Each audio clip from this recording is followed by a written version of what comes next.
পশ্চিমবঙ্গের শিক্ষক নিয়োগ দুর্নীতির প্রতিবাদে ভারতীয় জনতা যুব মোর্চার ডাকে কালীঘাট চলো কর্মসূচি ঘিরে উত্তপ্ত রাজ্য রাজনীতি। যুব মোর্চার অভিযোগ, তৃণমূল সরকার পরিকল্পিতভাবে হাজার হাজার চাকরি বিক্রি করেছে, যার ফলে ভুগছেন নিরপরাধ ও যোগ্য চাকরি প্রার্থীরা। প্রতিবাদকারীরা দাবি জানিয়েছেন, দুর্নীতির সঙ্গে যুক্ত সকলের কঠোর শাস্তি এবং বঞ্চিতদের দ্রুত নিয়োগ দিতে হবে। কালীঘাট অভিমুখে স্লোগান, ব্যানার, মিছিলের মাধ্যমে প্রতিবাদ জানিয়ে যুব মোর্চা তৃণমূলের ঘরে প্রবল চাপ সৃষ্টি করেছে। আন্দোলনকারীদের মতে এই লড়াই একমাত্র ন্যায় ও স্বচ্ছতার পক্ষে।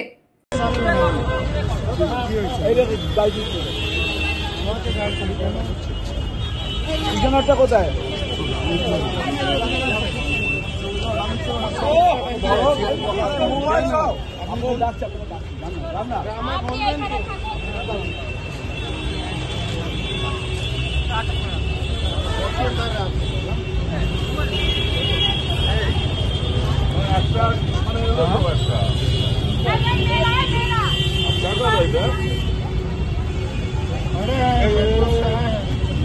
দাদা, আপনি কি কালীঘাট অভিযানে এসেছিলেন? না না, আপনি কোথায় ছিলেন?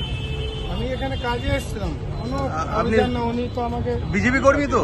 না না বলেছেন, আপনি আমি নেবেছি। আপনি বিজেপি কর্মী? না, কোনো বিজেপি কর্মী না। তাহলে পুলিশ নিয়ে হলো কেন? তো ইনি বললেন, আমাকে বললেন নাপতে, আমি নেবেছি, হাত ধরে নিয়ে আসছি, যেরকম আমি কোনো আসামি আছি। আপনি রিক্সা পাচ্ছি।